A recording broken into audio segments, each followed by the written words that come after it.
আসসালামু আলাইকুম ওয়া রাহমাতুল্লাহি ওয়া বারাকাতুহু। আলহামদুলিল্লাহি রাব্বিল আলামিন ওয়াস সালাতু ওয়াস সালামু আলা রাসূলিহিল আমিন ওয়া আলা আলিহি ওয়া সাহবিহি আজমাইন, আম্মা বাদ। আউযু বিল্লাহিস সামিউল আলিম মিনাশ শাইতানির রাজীম মিন হামজিহি ওয়া নাফখিহি ওয়া নাফসিহি। বিসমিল্লাহির রহমানির রহিম। মা আতাকুমুর রাসূলু ফাখুযুহু ওয়া মা নাহাকুম আনহু ফান্তাহু। ওয়া ক্বালা আল্লাহ সুবহানাহু ওয়া তাআলা, ইয়া আইয়ুহাল্লাযীনা আমানু আতিউল্লাহা ওয়া আতিউর রাসূল ওয়া লা তুবতিলু আমালাকুম। আন আয়েশাতা রাদিয়াল্লাহু আনহা ক্বালাত, ক্বালা রাসূলুল্লাহি সাল্লাল্লাহু আলাইহি ওয়াসাল্লাম, মান আমিলা আমালান লাইসা আলাইহি আমরুনা ফাহুয়া রাদ, রাহু মুসলিম।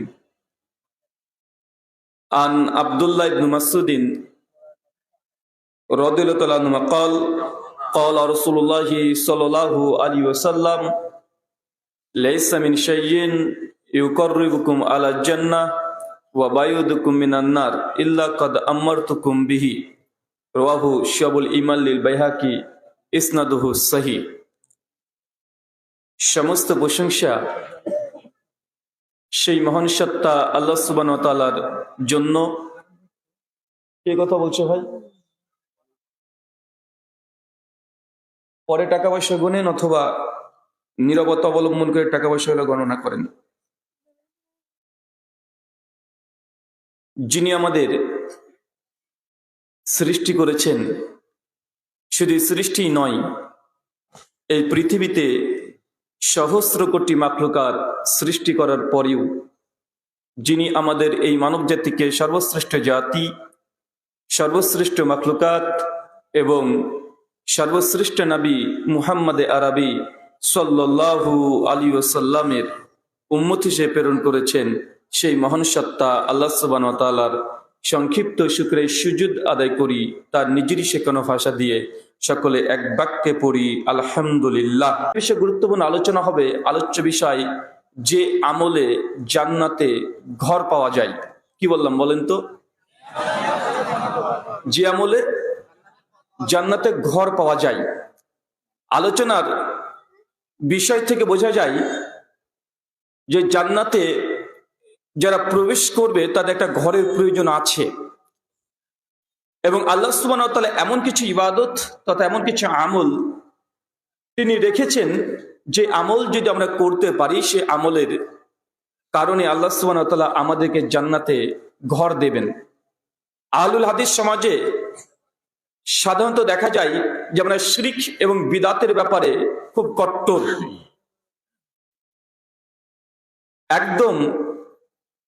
একজন 7-8 বছরের ছেলে থেকে শুরু করে 70, 80, 100 বছর যাই হোক না কেন, প্রত্যেক ব্যক্তি শিরক সম্পর্কে অবগত আছে। এবং এটা জোর দিয়ে বলা যায়, পৃথিবীর মধ্যে ইসলামের মধ্যে যতগুলো দল, মত, পথ, পন্থা, ইজাম, মতবাদ, ফিরকা যা আছে, সবার চাইতে আহলুল হাদিস এই সমাজ, তারা শিরক যে কি এবং বিদআত এই দুটো যে গুনাহ কাবিরা, এর চাইতে ডবল গুনাহ, এটা সম্পর্কে আমরা সকলেই সচেতন আছি না নাই? আছি, আলহামদুলিল্লাহ। শুধু এটা আমাদের দাবি নয়, এটা যে আমি এসে হঠাৎই দাবি করলাম 1400 বছর পরে যে আহলুল হাদিস সমাজে শিরক এবং বিদআত আমরা করি না, এটা শুধু আমাদের দাবি নয়। যারা আমাদের পদে পদে ভুল ধরে, যারা আমাদের সঙ্গে পদে পদে বিরোধিতা করার জন্য অনেক ক্ষেত্রে বিরোধিতা করে, তারাও এটা স্বীকার করতে বাধ্য হয়। তাদের অনেক আলোচকের মুখ থেকে শোনা যায়, অনেক লেখনের মধ্যে পাওয়া যায়, তারা বলে যে আহলে হাদিস যাই করুক না কেন, এরা দুটো জিনিস থেকে খুব সতর্ক এবং সাবধান। এক, তারা কখনো শিরক করে না, আর দুই, কখনো তারা বিদআত করে না। ওই আছে না নাই? আলহামদুলিল্লাহ, আমরা এটাই চাই। আহলুল হাদিস আলেম ওলামারা শিরক এবং বিদআতের ব্যাপারে কট্টর, এত সদ্দিদ ভূমিকা পালন করে। মানুষ আজ থেকে 10 বছর 20 বছর আগে জানতোই না যে কোনটা শিরক কোনটা বিদআত। ভাই জানতো? কথা বলেন। বিদাত কি এটা মানুষ বুঝতোই না। বিদাত মানে ভাবতো বেজাত, বা একটা গালি দেয় না তো একটা বেজাত। বিদাত মানে যে শরীয়তের মধ্যে এমন কিছু ইবাদত আছে, এমন কিছু আমল আছে যেগুলো ইবাদত হিসেবে করছি কিন্তু নবী আলাইহিস সালাম থেকে প্রমাণিত নয়, সাহাবীরা করে না, কিন্তু আমলটা ভালো, তারপরে যে সে আমলের দ্বারা গুনাহ হয় এটা মানুষ বুঝতো। কথা বলেন না আলহামদুলিল্লাহ। এবার দেখেছেন তো গোটা বাংলাদেশে 15ই শাবান চলে গেল, আর এই 15ই শাবানকে কেন্দ্র করে আজ থেকে 10 বছর আগে গোটা বাংলাদেশ কি গোটা মসজিদ আলোকসজ্জা, কবরের মধ্যে আলোকসজ্জা, কত হালুয়া রুটি, কত পায়েস, সন্ধ্যাবেলার পর থেকে মসজিদে পরিপূর্ণ হয়ে যেত, রাস্তাতে মানুষ বাজি ওঠাতো। এখন কি তেমনটা দেখা যাচ্ছে? আর কমেছে কি কমে নাই? কমেছে। জি, আহলে হাদিস ওলামারা কঠোরতার জন্যই আস্তে আস্তে মানুষ বিশ্লেষণ করা শিখেছে। মানুষ আজকে বুঝতে পারছে যে না, আহলে হাদিসরা যে কথাগুলো বলে তাদের বুঝতে কমপক্ষে 20 বছর সময় লাগে। লাগছে না সময়? আহলে হাদিসরা যে কথা বলে দেয়, সাধারণ অন্য ফিরকা মাযহাব মতবাদ যারা আছে কমপক্ষে 20 বছর সময় লাগবে যে আজকে যে ফতোয়াগুলো আমরা দিলাম এই ফতোয়ার কাছে তাদেরকে আত্মসমর্পণ করতে হবে। তবে 20 বছর পরে আলহামদুলিল্লাহ আজকে যে বিষয়ে গুরুত্বপূর্ণ আলোচনা হবে, যে আমলে জান্নাতে ঘর পাওয়া যায়। আল্লাহ সুবহানাহু ওয়া তাআলা এই দুনিয়াতে প্রত্যেক মানুষ আমরা যারা দেখছি এখন, এই দুনিয়াটা আল্লাহ সুবহানাহু ওয়া তাআলা সৃষ্টি করেছেন, আর এই দুনিয়াটা আমাদের আসল ঠিকানা না। এটা বারবার আমরা ভুলে যাই। জীবনের চূড়ান্ত বাস্তবতা, এই যে ভূখণ্ডে আমরা এসেছি, এখানে এসে মানুষ কত কষ্ট, কত ক্লান্তি করে তারা রুজি রোজগার সবগুলোই করছে। একজন ব্যক্তি ফজরের সময় উঠে নামাজ পড়ে নিজের কর্মক্ষেত্রে দোকানটা খুলে বসে আছে। কেন? কারণ সে চায় যে কিছু রুজি রোজগার করব, টাকা পয়সা ইনকাম করব, নিজে খাওয়া দাওয়া করব, পরিবারকেও ভালো রাখবো, আর টাকাকে জমাচ্ছে তার একটা স্বপ্ন যে দুনিয়াতে একটা সুন্দর বাড়ি করব। বা আছে না নাই? কথা বলেন।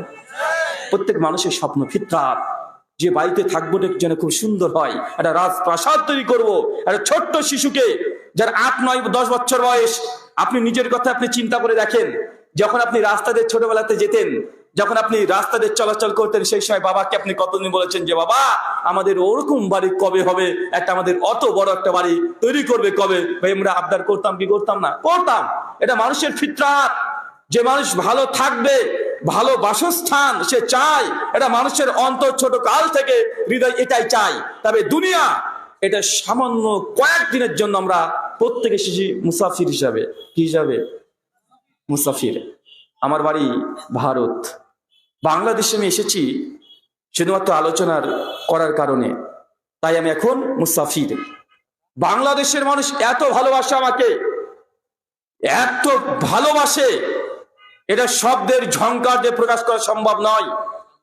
মানুষ একটা সেলফি তোলার জন্য, জাস্ট একটা ছবি তুলবে এই জন্য বাড়ির বাইরে থেকে ঘন্টার পর ঘন্টা অনেক যুবক তরুণ ভাইরা দাঁড়িয়ে থাকে একটা ছবি তোলার জন্য। আলহামদুলিল্লাহ, মানুষ এত ভালোবাসে, এক বেলা খাওয়াবে তার জন্য 1 সপ্তাহ থেকে মাথা খারাপ করে দেয় যে রাহুল ভাই আমাদের বাড়িতে আসবে, কি খাবে, বারবার জিজ্ঞাসা করতে চাই। কেন?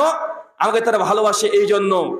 তারপরে জেনে রাখবেন, আপনারা আমাকে বাংলাদেশিরা যতই ভালোবাসেন, যতই আমাকে রাজপ্রাসাদে রেখে দেন, আমার জন্য 5 স্টার হোটেল বুক করে রেখে দেন, 5 স্টার হোটেল আমি থাকবো, খাওয়া দাওয়া করবো, আপনাদের ভালোবাসা পাবো, তারপরে আমার ভারতে যে একটা ভাঙা বাড়ি আছে, বারবার মন কিন্তু আমার ওখানেই ছুটে যায়।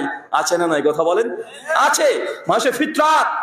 আপনি যতই আমাকে কোটি কোটি টাকাতে একদম কোটি টাকার বিছানায় শুয়ে রেখে দেন, আমার কিন্তু বারবার মন টানে ওখানেই যে আমার নিজের দেশে আমার ছোট্ট একটা ভাঙা বাড়ি আছে, একটা খাট আছে, যদিও ভাঙা, একদম টিনগুলো আছে, ফুটে ফুটে পানি বের হয়, ঝড় আসলে ভয় হয়।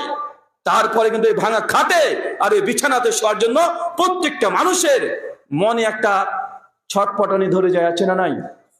যারা বিদেশে ছিলেন, যারা মুসাফির অবস্থায় অধিকাংশ সময় থাকেন, যারা আপনারা প্রবাস জীবনে সময় কাটাচ্ছেন, আপনি জানেন আপনি নাটোরের অত্র অঞ্চলে একটা 4 চালাদ একটা বাড়ি আছে আপনার, ঝড় বৃষ্টি আসলে আপনার ভয় লাগে, এই জন্য রুজি রোজগার জন্য আপনি বিদেশে চলে গেছেন, 2 বছর 3 বছর ধরে বিদেশে আপনি পড়ে আছেন, অনেক কষ্ট, কিন্তু টাকা পয়সা অভাব নাই, মাসে লাখ টাকা ইনকাম করছেন, যে বাড়িতে আছেন অনেক দামি একটা বাড়ি, মানুষ আপনাকে ভালোবাসে, লাখ লাখ টাকা উপার্জন করছেন, কিন্তু যখন আপনার বাড়িতে আসার জন্য সময় হয়ে যাবে, একটি যখন বিমানের টিকিট আপনার হাতে চলে আসবে যে আজকে মাত্র 27 তারিখ, মার্চ মাসের 6 তারিখে আপনার টিকিট আছে, নিজের দেশে আসবেন, মাঝখানে যে 8-9টা দিন, ভাই বলেন তো এই দিনটা কাটতে চাই না? যদি আপনি ভালোই আছেন, কিন্তু নিজের বাড়ি যতই ভাঙা বেড়া দেওয়া হোক, যত ভাঙা একটা খাট হোক, নিজের বাড়ি, নিজের বিছানা চাদর, এর চাইতে শান্তি দূরে তো অন্য কেউ দিতে পারবে না। কেন? কারণ আমার এই বাড়িটা হচ্ছে আসল ঠিকানা। ওই সৌদি, দুবাই, কুয়েত, কাতার, বাহরাইন, আমেরিকা, ইংল্যান্ড, ওটা আমার আসল ঠিকানা নয়, ওটা আমি মুসাফির। মানুষের ফিতরাত। এই দুনিয়া যদি আমাদের মুসাফির হই আমরা, আমাদের আসল ঠিকানা কোনটা? আসল ঠিকানা কবর নয়। কবরে আমরা মুসাফিরের মতো কিছুদিনের জন্য যাব। যদি আমরা ভালো কল্যাণকর কাজ করি, ফেরেশতাদের প্রশ্নের জবাব অ্যান্সার করতে পারি, আল্লাহ সাদা ঘুমিয়ে দিবেন, জান্নাতে একটা সুরঙ্গ তৈরি করে দিবেন, জান্নাতে সুঘ্রাণ মুমিন ব্যক্তির হৃদয়কে একদম আপ্লুত করে দিবে। ও ঘুমিয়ে থাকবে, ঘুম ভাঙবে, দিবে কিয়ামতের মাঠে সে দাঁড়িয়ে আছে, বিচার কার্যালয় সব হবে। তারপর আল্লাহ একদম ফাইনাল ডেস্টিনেশন, সেটা হয় জান্নাত অথবা জাহান্নাম। তো আমাদের আদি বাসস্থান কোথায় বলেন তো? জান্নাত। আল্লাহ সুবহানাহু ওয়া তাআলা যখন নবী আদমকে তৈরি করলেন, আম্মা হাওয়াকে তৈরি করলেন, তারপর আল্লাহ বলে দেন, যাও জান্নাত তোমাদের, যা মন চায় তাই করো, যা মন চায় তাই খাও, পান করো, ঘোরাঘুরি করো, এনজয় করো, যা ইচ্ছা তাই করো, আমার কোনো বাধা নিষেধ নেই। তবে একটাই শুধু আমার নিষেধ, এই গাছের কাছে যাবে না। নবী আদম আলাইহিস সালাম আল্লাহর এই আদেশকে লঙ্ঘন করে দিলেন, জান্নাতি পোশাক খুলে গেল, আল্লাহ দুনিয়াতে তাদেরকে পাঠিয়ে দিলেন। আর দুনিয়াতে আমাদের মূল আসার কারণ আমাদের নবী আদম আলাইহিস সালাম, আমাদের পিতা, তার একটা আদেশ শুধুমাত্র লঙ্ঘন করার কারণে এই দুনিয়াতে এখন এত আদম সন্তান 750 কোটি এখন বিচরণ করছে। আমাদের একটাই কাজ, যে দুনিয়াতে এসেছি জান্নাতে ঘর নির্মাণ করার জন্য। কেন? কারণ ওটা আমাদের বাপ দাদার সম্পত্তি, জান্নাতে পড়ে আছে না নাই? ওরা জান্নাত তো দিয়ে দিয়েছে, নবী আদম আলাইহিস সালামকে ওটা জান্নাত দিয়ে দিয়েছে, আমার হাওয়াকে ওটা জান্নাত দিয়ে দিয়েছে। শুধুমাত্র একটা ত্রুটির কারণে ওই জমি, ওই ভূখণ্ডকে আমরা হারিয়ে ফেলেছি। আল্লাহ একটা সুযোগ দিয়েছে, যাও, বাপের সম্পত্তি যদি তুমি আবার ফিরে পেতে চাও, দুনিয়াতে যাও, দুনিয়াতে যাওয়ার পরে তুমি যদি পারো আবার জান্নাতে সেই ঘর আমি আল্লাহ তোমাকে দেওয়ার জন্য প্রস্তুত আছি। সুনান আবু দাউদ হাদিস নম্বর 4744, আবু হুরায়রা রাদিয়াল্লাহু তাআলা বলছেন, আল্লাহ যখন জান্নাতকে সৃষ্টি করলেন, সৃষ্টি করার পর ফেরেশতা জিবরিল আলাইহিস সালামকে বললেন, জিবরিল যাও আমার জান্নাত দেখে এসো। ফেরেশতা জিবরিল জান্নাতে প্রবেশ করেছে, প্রবেশ করে দেখে জান্নাতে এত সুন্দর, এত রাজপ্রাসাদ, এত দৃষ্টিনন্দন দিয়ে জান্নাতকে তৈরি করে রেখেছে। আপনি চিন্তা করে দেখেন, আমাদের এই পৃথিবীতে শুধুমাত্র 3 স্টার 5 স্টার হোটেল দেখে আপনার চোখ ফেরাতে পারেন না, এত সুন্দর মনে হয় আমরা ওখানে থেকে যাই। আর আল্লাহ জান্নাত তৈরি করেছে সুন্দর ভাবে। জিবরিল দেখে অবাক, ছুটে এসে হচ্ছে, আল্লাহ তুমি জান্নাতকে এত সুন্দর ভাবে সৃষ্টি করেছো, কোন মানুষ আর জিন যদি জান্নাতে বর্ণনা একবার শুনে নাই, আল্লাহ সুবহানাহু ওয়া তাআলা আমার মনে হয় না কোন মানুষের জাহান্নামে যাওয়ার কোনো কাজ করবে, বারবার দুনিয়ার বিনিময় হলেও সে জান্নাতে প্রবেশ করতে চাইবে। জান্নাত দেখে জিবরিল আলাইহিস সালামের এই মন্তব্য, আল্লাহ এরপরে বলছে জিবরিলকে, জিবরিল যাও তো আরেকবার জান্নাতকে দেখে এসো। একবার দেখেছে সৌন্দর্য, আবার যাও, এবার দেখেছে জান্নাত।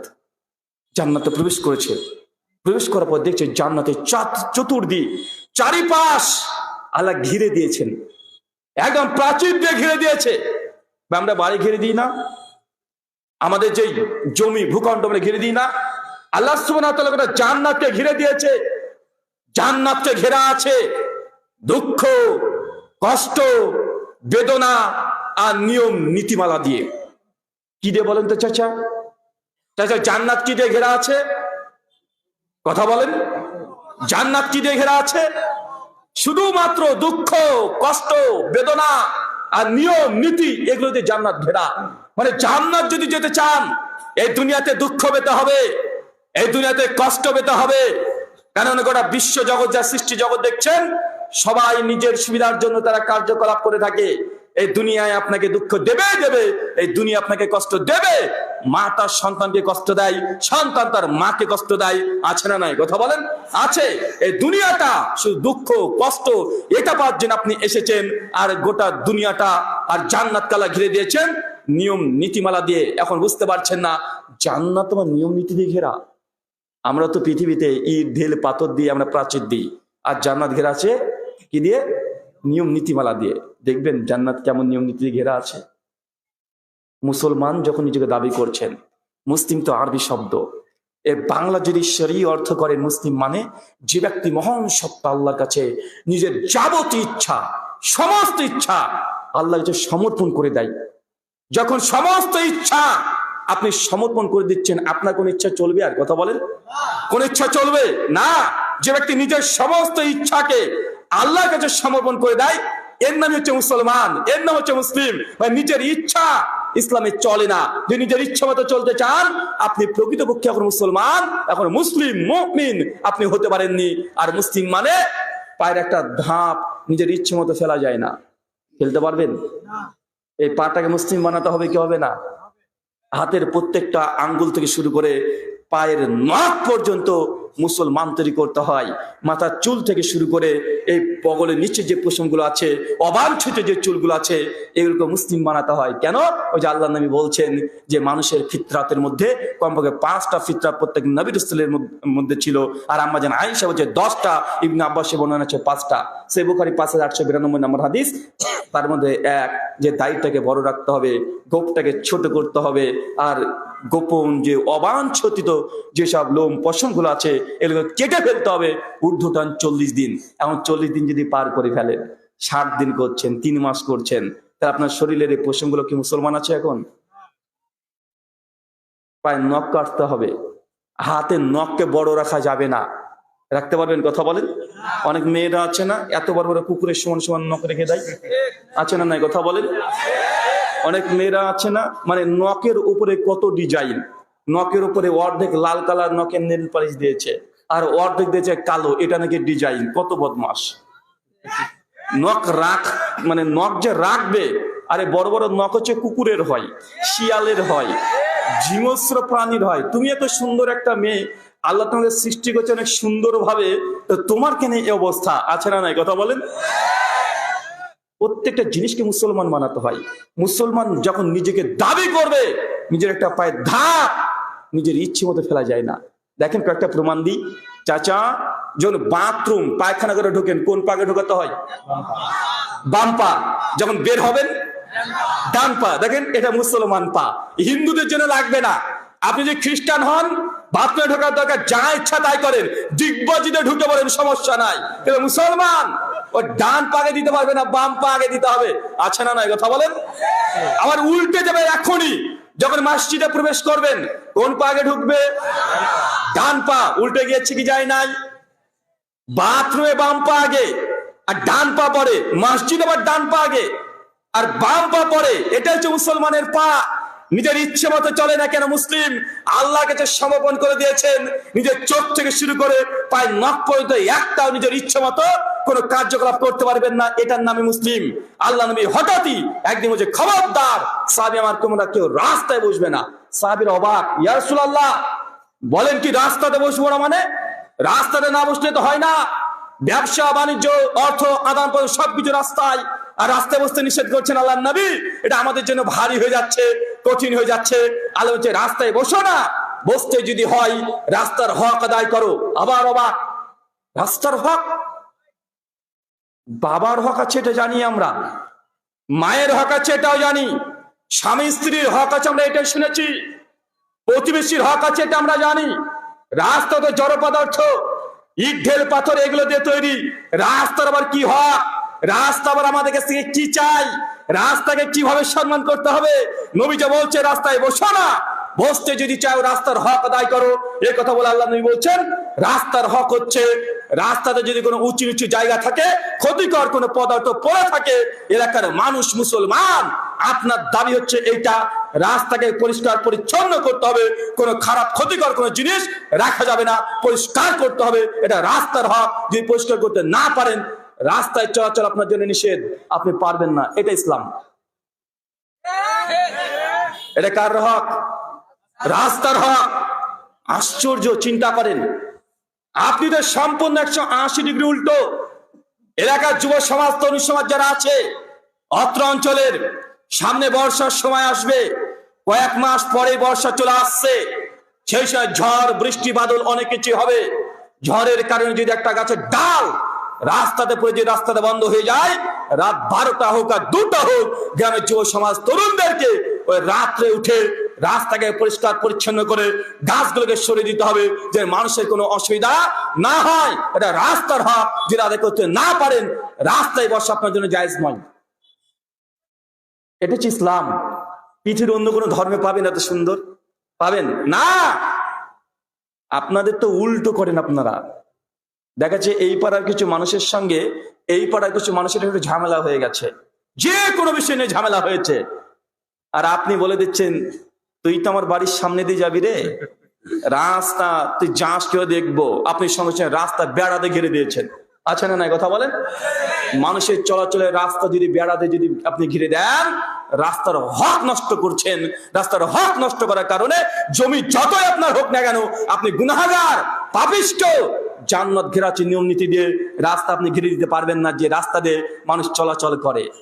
একটা ফাঁকা ফিল্ড পড়ে আছে, আপনার জমি, নিজের টাকা নিজে কিনেছেন, 4 কাঠা বা 8 কাঠা জমি পড়ে আছে, আপনি ব্যবহার করেন না, প্রয়োজন হয় না, কিন্তু ওই জায়গাতে গ্রামের মানুষের প্রয়োজন হয়। হয়তো ওয়াজ মাহফিল করে তারা, বা বিয়ে বাড়ির অনুষ্ঠানের জন্য প্যান্ডেল করছে তারা, ছেলেরা ক্রিকেট খেলছে, গাড়ি ঘোড়া এসে ঘোরাঘুরি করছে, এই যে এই কাজগুলো করছে, আপনার ভেতরটা যেন জ্বলছে, আমার জমি, ওর মেয়ের বিয়ের কেন প্যান্ডেল হবে, আমার জমি কেন ছেলেরা ক্রিকেট খেলবে, আমার জমি কেন এখানে এই কাজটা হবে। আপনি রাতারাতি রেগে গিয়ে পাঁচিল দিয়ে ঘিরে দিলেন, কাকে ঢুকতে দিলেন না, আপনি জায়গার হক নষ্ট করেছেন। জমি আপনার, এটা ইসলাম। বাংলাদেশে চলতে হলে রাস্তাতে ভাই ট্যাক্স দিতে হয় কি হয় না? সরকারকে ট্যাক্স দিতে হয় না? ট্যাক্স লাগে। এটা প্রাইভেট কার গেল কমপক্ষে বছরে 20 থেকে 25 হাজার টাকা ট্যাক্স লাগে। ইসলামী শরীয়তেও রাস্তার হক আছে, রাস্তাকে ট্যাক্স দিতে হবে। এই ট্যাক্স টাকা পয়সা নয়। যেসব জমি ভূখণ্ড পড়ে আছে, এই জায়গাগুলোকে দায়িত্ব নিয়ে আপনাকে এই কার্যকলাপগুলো করতে হবে। এটা রাস্তার হক, যদি না করতে পারেন রাস্তা আপনার জন্য বসা জায়েজই নয়। এটা ইসলাম। আর জান্নাত এগুলো দিয়ে ঘেরা আছে। অতই সহজ, আল্লাহ নিয়ে পরিচয়, রাস্তায় বসো না। বসতে যদি চাও রাস্তার হক আদায় করো। রাস্তা 2 নম্বর হক। রাস্তাতে যদি কোনো পথিক, কোনো ব্যক্তি বোঝা যদি তার জন্য ভারী হয়ে যায়, আল্লাহ নবী বলছে তার বোঝাটাকে হালকা করে দাও, তার বোঝাটাকে তুমি কমিয়ে দাও। এটা বুঝতে পারলেন না, এখন বুঝতে পারবেন। রাস্তাতে একটা রিক্সা চালক যাচ্ছে, যাওয়ার পথে দেখছে রাস্তাতে কোন একটা গর্তের কারণে ওই চাকাটা পুঁতে গেছে, সে আর গাড়িটা তুলতে পারছে না। এই যে মুসলমান, টাই কোট প্যান্ট শার্ট পরে থাকলে হলো, যতই ব্যস্ত হন না কেন, আপনাকে থেমে আগে ঠেলা দিয়ে এই রিক্সাকে তুলে দিতে হবে। এটাই রাস্তার হক। যেটা আদায় করতে না পারেন, রাস্তায় চলাচল আপনার জন্য জায়েজ নয়। যুবকরা, তরুণ সমাজ, এখন সব টিকটক প্রজন্ম চলে এসেছে আমাদের, পুরোটা অসুস্থ। দেখছে তার সামনে একটা দুর্ঘটনা, রাস্তাতে অ্যাক্সিডেন্ট হয়ে গেছে, ট্রাকের সঙ্গে ট্রাকের সংঘর্ষ হয়ে গেছে, বা কেউ একটা বাইক নিয়ে দুর্ঘটনায় সে পড়ে গেছে। আমাদের যুব সমাজ, তরুণ সমাজ সঙ্গে সঙ্গে গিয়ে দেখছে অ্যাক্সিডেন্ট, সামনে দেখছে মানুষগুলো একদম অর্ধমৃত অবস্থায় চলে এসেছে, আহত হয়ে গেছে। সঙ্গে সঙ্গে এসে মোবাইলটাকে খুলে আগে ছবি তুলতে ব্যস্ত, ফেসবুকে পোস্ট করবে এই জন্য। আচ্ছা না নাই? শুধু এখানে ক্ষান্ত নয়, দেখছে দুর্ঘটনা, মানুষ চিৎকার মারছে বাঁচার জন্য। মানুষ বলছে ভাইজান একটু আমাকে সহযোগিতা করেন, ভাই একটু 999-এ কল করেন। ও ওগুলোকে বাদ দিয়ে সঙ্গে ফেসবুকে এসে লাইভে আসছে আর দেখাচ্ছে, এই দেখেন দেখেন এখনই নাটোরে একদম মেন রোডে অ্যাক্সিডেন্ট হয়ে গেছে, 2টো গাড়ি একসঙ্গে, দেখেন দেখেন কত মানুষ তার চিৎকার মারছে, আপনার তাড়াতাড়ি চলে আসেন। ও দাঁড়িয়ে আছে, ও লাইভ করছে। আচ্ছা না নাই কথা বলেন? রাস্তার হক এটা নয়। রাস্তাতে কোনো মানুষ যদি সমস্যায় পড়ে, রাস্তাতে কোনো মানুষ যদি বোঝা দিতে কষ্ট হয়ে যায়, একজন কৃষক মানুষ রাস্তাতে বোঝা তুলতে পারছে না, একজন দোকানদার তার সবজির বোঝা তুলতে পারছে না, মুসলমান তুমি দাঁড়িয়ে থাকতে পারবে না, ছুটে গিয়ে সেই ব্যক্তির বোঝাকে হালকা করে দাও, তাকে তুলে দাও, সম্ভব হলে তার বোঝাটা তোমার মাথায় নিয়ে চলো। এটাই রাস্তার হক। যদি আদায় করতে না পারেন, রাস্তা আপনার জন্য বসা জায়েজ নয়। আমরা ইসলামটাকে, আহলুল হাদিস সমাজ, আমরাও জরি আমিন আর রাস্তা আমিনের মধ্যে সীমাবদ্ধ করে দিয়েছি। আচ্ছা না নাই কথা বলেন? আর যারা মাজার পূজারে আছে তাদের ইসলাম হচ্ছে শুধুমাত্র ওই কবরে গিয়ে সিজদা দেওয়া জায়েজ না জায়েজ, নবী নূরের তৈরি না মাটির তৈরি না সোনার তৈরি না লোহার তৈরি, এটা নিয়ে মারামারি আছে না নাই? এক একজন এক একটা নিয়ে বসে আছে। কেউ বলছে তাবলিগ ছাড়া চলবে না, তাবলিগ করতে হবে। বহু ছেলে মেয়ে থাক, এখন চলে যাও একদম চিটাগাং। এলাকার মানুষের খবর নাই, আছে না নাই? এক একজন এক একটা নিয়ে। ইসলামের প্রত্যেকটা বিষয় তো সুন্দর, যদি মানুষ সেগুলো একটু একটু করে পালন করে, দেখবেন গোটা বিশ্ব নয়, আগে নিজের গ্রামটাকে পরিবর্তন করে দেন, দেখবেন গোটা বিশ্ব অটোমেটিক পরিবর্তন হয়ে যাবে। আল্লাহ নিয়ে বলছে রাস্তায় বসো না, রাস্তায় যদি বসতেই হয় রাস্তার হক আদায় করো। রাস্তার হক কি? আল্লাহ নিয়ে বলছেন রাস্তায় যখন যাবে, কোনো অচেনা পথিক যদি বা কোনো ন্যাংরা খোরা অন্ধ যে কোনো জায়গায় স্থান জিজ্ঞাসা করে অথবা রাস্তা পারাপার হতে না পারে, আল্লাহ নিয়ে বলছে তাকে রাস্তা পার করে দাও। এটা রাস্তার হক, যেটা আদায় না করেন রাস্তায় চলা আপনার জন্য জায়েজ নয়।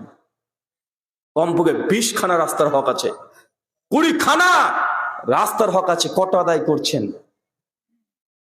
শুধুমাত্র রাস্তা না, মানুষ প্রস্রাব পায়খানা ফিরবে, এটা ন্যাচারাল। এটাকে হিন্দুকে ফিরতে হয়, মুসলমানকে ফিরতে হয়, খ্রিস্টানদেরকে ফিরতে হয়, নাস্তিককেও ফিরতে হয়। কিন্তু যদি মুসলমান হন, নিজের ইচ্ছে মতো পায়খানা করা যায় না। এখানেও আল্লাহর বিধান আছে, এখানেও আছে। 20 লাখ টাকা দিয়ে বাথরুম তৈরি করেন, কোনো সমস্যা নাই। যে টাকা হালাল থাকে, যে জাকাত দেন, কোনো সমস্যা নাই। 20 কোটি টাকা দিয়ে আপনি বাথরুম তৈরি করেন, ইসলাম নিষিদ্ধ করেনি যে আপনি টাকা জাকাত দিয়ে দেন। বাথরুমে ঢুকেছেন, সবকিছু ঠিক আছে, কিন্তু যদি কিবলার দিকে পেছন বা মুখ করে যদি প্যান্টটা বসানো থাকে, এই বাথরুম আর প্রস্রাব পায়খানা ফেরা যাবে? কিন্তু একটা ভাঙা একটা ছাদ নাই, শুধু ঘেরা আছে বস্তা ছালা দিয়ে, ভাই ওখানে প্রস্রাব পায়খানা ফিরতে পারবেন কি পারবেন না? পারবেন, যদি কিবলার দিকে মুখ পেছন না থাকে। কিন্তু 20 কোটি টাকা দামের বাথরুম যদি কিবলার দিকে মুখ পেছন থাকে, ওখানে যাওয়া যাবে? যাওয়া যাবে না। এখানে সাবধান সতর্ক থাকবেন। বাথরুম যখন তৈরি করবেন, প্রস্রাবখানা যখন তৈরি করবেন, কিবলার দিকে মুখ পেছন যেন না হয়। আর যেখানে প্রস্রাব করবেন ওই সমতল না হয়, কোনো গর্ত করে রাখবেন। কেন? কারণ পেশাব ফোটা যেন আপনার জামা প্যান্টে কাপড়ে যেন পায়ে যেন না লাগে, লাগলে আপনি গোটাটা নাপাক হয়ে যাবেন। বাথরুম ঘরও ইসলামিক তৈরি করতে হয় বেটা। মানুষ বুঝতেই পারলো না ইসলাম কি। নিজের বাড়িটা বাথরুম ঘর নিজের ইচ্ছে মতো তৈরি করা যায় না। কেন বলেন তো? ওই যে জান্নাত, ওটা আল্লাহ ঘিরে দিয়েছে নিয়ম নীতিমালা দিয়ে। নিয়ম আর নীতি যেই দিকে দেখবেন নিয়ম আর নীতিমালা দিয়ে ঘিরে রেখেছেন। সহিহ বুখারী সুনান আবু দাউদ 27 নম্বর হাদিস। আল্লাহ নবী বলছেন যে গর্তের মধ্যে প্রস্রাব করবে না। রাস্তায় যদি কোনো গর্ত থেকে প্রস্রাব করা যাবে না, ছোট্ট গর্ত আছে প্রস্রাব করা যাবে না ওই গর্তে। কেন? আল্লাহ নবী বলছেন যে ওই গর্তের মধ্যে তোমাদের ভাই জিন তারা বসবাস করে, তাই গর্তে তোমরা প্রস্রাব করবে না। আল্লাহ নবী বললেন 3টে জায়গাতে প্রস্রাব করা যায় না, পায়খানা করা যায় না। কয়টা জায়গায়? 3 জায়গায়। এক, যে পুকুর আছে, পুকুর থেকে মানুষ পানি নেয়, পানি ব্যবহার করে, হতে পারে গরু ছাগলকে গোসল করাচ্ছে, হতে পারে তারা মানুষ কিছু গোসল করে ওইখানে, হতে পারে থালা বাসন মাঝে। এমন পুকুর আছে না নাই? কথা বলেন, আছে। আল্লাহ বলছে ওই পুকুরে প্রস্রাব পায়খানা ফেরা যায় না। কিন্তু আমার যুবকরা বড় ওখানে গিয়ে বেশি ফেরে, খেলতে খেলতে ফেরে, প্রস্রাব করে কে কত পারে নে চালিয়ে দিচ্ছে, আছে না নাই? কথা বলেন।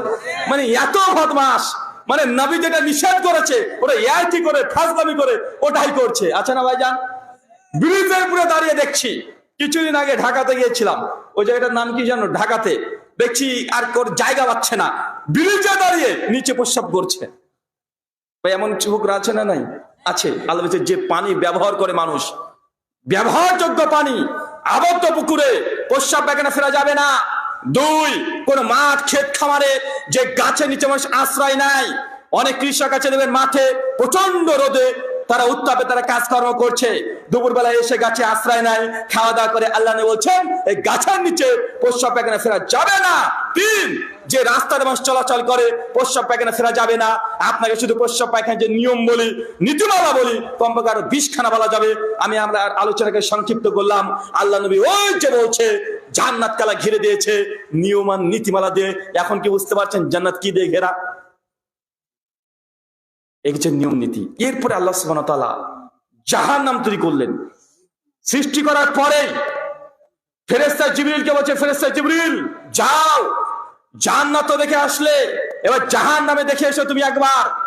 ফেরেশতা জিবরিল সঙ্গে সঙ্গে চলে গেছে জাহান্নাম দেখতে। জাহান্নামে গিয়ে দেখছে জাহান্নামে যা গর্জন, জাহান্নামে যা চিৎকার, জাহান্নামে যা আগুনের উত্তাপ, জাহান্নামের এক অংশ এক অংশকে গিলে গিলে খেয়ে নিচ্ছে। এত ভয়ঙ্কর জাহান্নাম। ছুটে এসেছে, ইয়া রাব, তোমার ইজ্জতের কসম, তোমার সম্মানের কসম, দুনিয়াতে কোনো মানুষ যদি জাহান্নামের এই দৃষ্টি, এই দর্শন একবার করে, কেউ জাহান্নামে আসতে চাইবে না। যে কোনো মূল্যে সে জাহান্নাম থেকে বাঁচার চেষ্টা করবে। আল্লাহ সুবহানাহু ওয়া তাআলা তারপরে বলছে, জিবরিল তাই যাও তো আর একবার জাহান্নাম দেখে এসো। চাচা বলেন তো কয়বার করে পাঠানো হচ্ছে? 2 বার। জিবরিল এবার গিয়েছে জাহান্নামে, গিয়েছে জাহান্নামটা ঘিরে দিয়েছে। এবার জাহান্নামের চতুর্দিক ঘেরা প্রাচীরের মতো জাহান্নামকে আল্লাহ ঘিরে দিয়েছে। মানুষের মনের আকাঙ্ক্ষা দ্বারা, মানুষের মনের বাসনা দ্বারা, মানুষের মন যা চাই তাই দিয়ে আল্লাহ জাহান্নাম ঘিরে রেখেছে। মানে জাহান্নাম মানে আপনার মন যা চাই তাই করবেন, আপনি জাহান্নামে চলে যাবেন। জান্নাত যেতে চান, আল্লাহ যা চাই তাই করেন, এটাই জান্নাত। আর জাহান্নাম কোনটা? আপনার মনের ইচ্ছে দ্বারা জাহান্নাম ঘেরা আছে। আপনি বুঝতে পারছেন না আপনার মনের ইচ্ছা কোনটা। চাচা বয়স আপনার 60, দাড়ি একটাও আর কালো নেই, সব সাদা হয়ে গেছে। 40 বছর ধরে আপনি মসজিদে সালাত আদায় করছেন, এখন আপনি বিড়ি খাওয়াকে ছাড়তে পারেন নাই। এই বিড়িটাই জাহান্নাম যার জন্য যথেষ্ট হয়ে যেতে পারে। এখন আপনি এশার নামাজ পড়ে দ্রুত সুন্নাত নামাজ পড়ে ফেলেন, ছুটে গিয়ে আপনি চায়ের দোকানে এখন আড্ডা পেটেন, এখন আপনি চায়ের দোকানে গিয়ে আপনি টিভি এখনো দেখছেন, এখনো সিরিয়াল দেখছেন।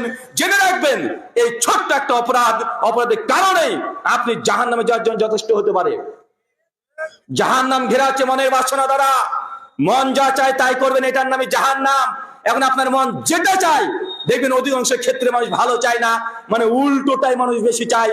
আপনার সামনে যদি এখনই একটা মদের বোতল দিয়ে দিই, একটা দুধের বোতল দিয়ে দিই, আপনি দুধের বোতল তাকাবেন, এটা দেখি আগে আছে না নাই? আচ্ছা বলেন তো ভাইজান, এই মদ বিক্রেতা যারা আছে তারা কি আপনি বাড়িতে বাড়িতে সে মদ দিয়ে যায়? দুধওয়ালা কি করে? বাড়িতে দিয়ে যায়। তারপরে ভালো লাগে না, 50 টাকা কিলো দুধ, উপকার আছে, ভালো জিনিস, বাড়িতে দিয়ে আসতে হয় ওকে। তারপরেও ওকে বলে ঘোষ। কি বলে? কথা বলেন, ঘোষ। সমাজে মানে একদম নিচু হিসেবে দেখা হয়, আছে না নাই? কথা বলেন। অথচ বিক্রি করছে দুধ, হালাল উপকারী খাদ্য। যদি ঘোষ বলে যে না আমি আর দিতে আসবো না, আপনি ঝামেলা পাকিয়ে দেন। কিন্তু মদের দোকানে গিয়ে দেখেন লাইন দিয়ে মানুষ দাঁড়িয়ে মদ কিনছে, আছে না নাই? সব জায়গায় উল্টো। মানুষের মনের বাসনা দ্বারা জাহান্নামকে ঘেরা আছে। মন যা চাই তাই করবেন, এটার নামে জাহান্নাম। সুনান ইবনে মাজাহ 3376 নম্বর হাদিস। আল্লাহ নবী বলছেন, কুল্লু মুস্কির খামরুন, কুল্লু খামরুন হারামুন। যেসব জিনিস খেলে মানুষের মধ্যে নেশা তৈরি হয় তার সবগুলো হারাম। এখন বলেন, বিড়িতে নেশা আছে না নাই? জর্দাতে নেশা আছে না নাই? আলা পাতাতে নেশা আছে না নাই? এগুলোতে ছোট ছোট জিনিস, এগুলোতে নেশা আছে। তারপর মুসলিম সমাজে মানুষ এগুলো খাচ্ছে কি খাচ্ছে না? আরে মানুষ তো খায়। আমাদের মানুষের মধ্যে সবচেয়ে ভালো যাকে মনে করি হুজুর, হুজুরও জর্দা দিয়ে খাই, আছে না নাই? হুজুর আবার বলছে দেখো বিড়ি জর্দা এগুলো আসলে হারাম না। তাহলে কি? মাকরু ঠিকভাবে বলে না, মুকরু, আছে না নাই? কথা বলে মুকরু, মানে মাকরুরা ঠিকভাবে বলে না। আমরা বাঙালি, বাপরে বাপ, মাকরু মানে আরবিতে বলেছে মানে ভালো কিছুই হবে। আজ জিজ্ঞাসা করি না মাকরু জিনিসটা কি। চাচা, মাকরুর বাংলা শব্দ হচ্ছে খারাপ, মাকরুর বাংলা শব্দ ক্ষতিকর, মাকরুর বাংলা শব্দ অপছন্দনীয়, মাকরুর বাংলা শব্দ হচ্ছে নিন্দনীয়। তো মাকরুর যে শব্দগুলো আপনি পেলেন, একটা ভালো পেয়েছেন? মাকরু মানে কি? খারাপ, ক্ষতিকর, অপছন্দনীয়, নিন্দনীয়, এগুলোই মাকরু বাংলা মানে। মানে আপনার হুজুর ও নামাজ পড়ার পরে খারাপ খায়। হুজুর কি খায়? হুজুর খারাপ খায়। এখন এই হুজুর যে নিজেই খারাপ খায়, এ কি কোনো বিড়িকে হারাম ফতোয়া দেবে? কখনো দেবে? কখনো দেবে না। আচ্ছা আপনার মধ্যে কে কে বিড়ি খান একটু হাত তোলেন তো। আপনি খান? একজন, দুজন খান, আর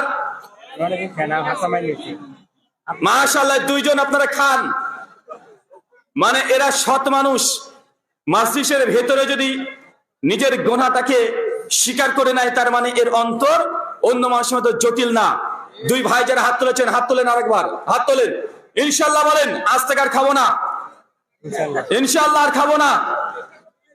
চেষ্টা নয়। সামনে রমাদান মাস আসছে, মানে আপনি যদি চান, ইচ্ছা করেন, নিয়াত যদি করেন, রমাদান মাসের মধ্যেই আপনি বিড়ি সিগারেট যা নেশা আছে এগুলো শেষ করতে পারেন। ভাই সম্ভব কি সম্ভব নয়? সম্ভব। যত খারাপ কাজ আছে সম্ভব। ভাইজান আপনি হাত নামিয়ে ফেলেন। আল্লাহ দুই ভাই যারা স্বীকার করেছে আজকের মাজলিসে, তাকে এই নেশাদার দ্রব্য থেকে বেঁচে থাকার তৌফিক দান করে সকলে বলি আমিন। আল্লাহ এই দুই ভাইয়ের রিজিকে উপার্জন তুমি বরকত দান করে সকলে বলি আমিন। আল্লাহ তার পরিবার প্রতি তুমি বরকত অবতীর্ণ করে সকলে বলি আমিন। সম্মানিত সুধীর, আপনাকে যে কথা বলছিলাম, আল্লাহ নবী বলছেন কুল্লু মুস্কির খামরুন কুল্লু খামরুন হারামুন, যা খেলে নেশা হয় তার সবগুলো হারাম, কোনটা ছোট আর কোনটা বড় এটা দেখার দরকার নেই। নেশার ভিন্ন একটা রূপ আপনাকে বলি, যেটা খেলে পেট ভরে না, না খেলে ভালো লাগে না, এটাও নেশা। বুঝতে পারলেন না? যেটা খেলে পেট ভরে না, বিড়িতে পেট ভরে, গাঁজাতে পেট ভরে, এই যে আরো কত কি যে আছে রে ভাই। অনেক মানুষ নেশা যে কত কোয়ালিটির আছে, টিকটিকি লেজ পুরিও খায়, এটা অনেকই নেশা। ভাই এরকম নেশা আছে না ভাই? টিকটিকি লেজ পুরে খেয়ে নিচ্ছে, ইঁদুরকে মেরে ইঁদুর খাচ্ছে, পুড়িয়ে পুড়িয়ে নাক দিয়ে টানছে, কত যে কোয়ালিটি। তাই যেটা খেলে পেট ভরে না আর না খেলে ভালো লাগে না, এগুলো এক ধরনের নেশা। যে বিড়ি সিগারেট পেট ভরবে না, কিন্তু ইফতার করার পরে যদি একটা না মারেন মনে হয় রোজাই হলো না। আর অনেক ভদ্রলোক আছে যে হুজুর আর বলেন না, এই সকালবেলায় বাথরুমে যখন যায় একটা না মারলে ক্লিয়ারই হয় না। আছে না নাই? আচ্ছা এই রোগ কার কার আছে একটু হাত তোলেন তো। যে নিচে যদি উপরে টান না মারলে নিচে ক্লিয়ার হয় না। চিন্তা করে দেখেছেন? মানে এর রক্তের মধ্যেও একদম সব উল্টে গেছে। মানে যতক্ষণ নাপাকে না টান মারবে ও নাপাক জিনিস বেরিয়ে হবে না। আচ্ছা পৃথিবীতে কোনো হালাল খাবার কোনো মানুষ কখনো পায়খানা করে খায়? শ্বশুর বাড়ি গিয়েছেন, অনেক কোটিপতি ধনাঢ্য পরিবারে বিয়ে হয়েছে আপনার, 10 লাখ টাকা দামের একটা পায়খানা ঘর করে রেখেছে, হাই কমোটো আছে, নিচে সুন্দর টাচ দিয়ে তৈরি করা, উপরে বাড়ি এসিও আছে।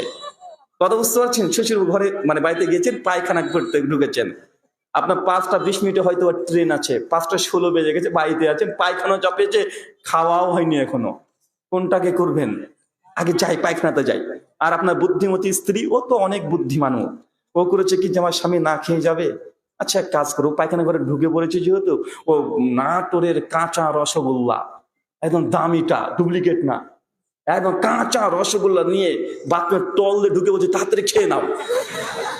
এখন বলেন তো আপনি বাথরুম ঘরে ঢুকে কাঁচা রসগোল্লা খেতে পারবেন? ভাত খেতে পারবেন? বিরিয়ানি, পোলাও, যে কোনো হালাল খাবার বাথরুম ঘরে বসে খেতে পারবেন? কিন্তু আপনি বাথরুম ঘরে যে বিড়ি খাচ্ছেন, যে জর্দাদি পান চাবাচ্ছেন, যে মানে নাপাক, মানে আপনি এত নাপাক, পৃথিবীর কোন হালাল খাবার কোন সভ্য সমাজে না, অসভ্য সমাজও পায়খানা করতে করতে কেউ খায় না। দুটো খাবারই খাই, একটা জর্দা আর একটা বিড়ি। আছে না নাই? কথা বলেন। আছে। মানে আমাদের সিস্টেমটা আমরা উল্টো করে ফেলেছি। সুনান ইবনে মাজাহ হাদিস না 3388, আল্লাহ নবী বলছেন যা খেলে নেশা হয়, যেগুলোর ব্যবসাকে আমি আল্লাহ মানে যা আমি আল্লাহ হারাম করেছি তার ব্যবসাও হারাম। মানে আল্লাহ যে জিনিসটাকে হারাম করে, যে দ্রব্য হারাম করে খাওয়া, ওটা বেচা কিনা হারাম। এখন বলে বিড়ির ব্যবসা হালাল না হারাম? মদের ব্যবসা হালাল না হারাম? আপনার এলাকায় কেউ যদি একটা মদের দোকান করে, এলাকার যুবকরা তরুণরা কি করবেন? ভেঙে চূর্ণ বিচূর্ণ করে দিতে হবে। করতে হবে কি হবে না? মুসলমানের গ্রাম মদের দোকান করবে কোন সাহসে? এলাকাতে যদি একটা বেশ্যাখানা প্রতিটা লাই খুলে রেখে দেয়, এলাকার যুব সমাজ তরুণ সমাজ কি করবেন? আপনার তো সব ভেঙে চূর্ণ বিচ্ছিন্ন করে দিবেন। মানে আপনার এলাকায় যেটা শুয়োরের গোস্তের দোকান দিয়ে দেয়, আপনারা কি করবেন? কি করবেন? ভেঙে চূর্ণ বিচ্ছিন্ন করে দিবেন না? করবেন কেন? এটা আপনি জানেন এটা হারাম। কিন্তু বিড়ি সিগারেট জর্দা এলাকার দোকানগুলোতে বিক্রি হয় কি হয় না? যদি এটা যদি হয়, মুসলমান তুমি তোমার হক এখন আদায় করছো না। বাজারেরও অনেকগুলো হক আছে, মানে একটা হক কোন বাজারে, এমন কোন বাজারে হারাম কোন দ্রব্য বিক্রি করতে দেওয়া যাবে না। এটা যুবকদের তরুণদের কাজ। এলাকাতে যত দোকান আছে তাদেরকে একবার আলটিমেটাম দিয়ে আসা যে ভাইজান বিড়ি সিগারেট জর্দা বিক্রি করা বন্ধ করেন। কত টাকা আপনার লাভ হয়? যা লাভ হয় আমরা সমাজ থেকে টাকা তুলে আপনাকে লাভ্যাংশ দিয়ে দেবো। তারপরেও বিড়ি সিগারেট জর্দা বিক্রি করতেই হবে। আজকের এই আলোচনা সভা করে যত নেকি করেছেন, একটা দোকানে যদি বিড়ি বন্ধ করতে পারেন, 10 গুণ বেশি নেকি ওখানে আছে। আজকে কিন্তু আপনি ওয়াজ নসিহত শুনলেন, যদি আমলে বাস্তবায়ন না করেন কাজ আছে ভাই।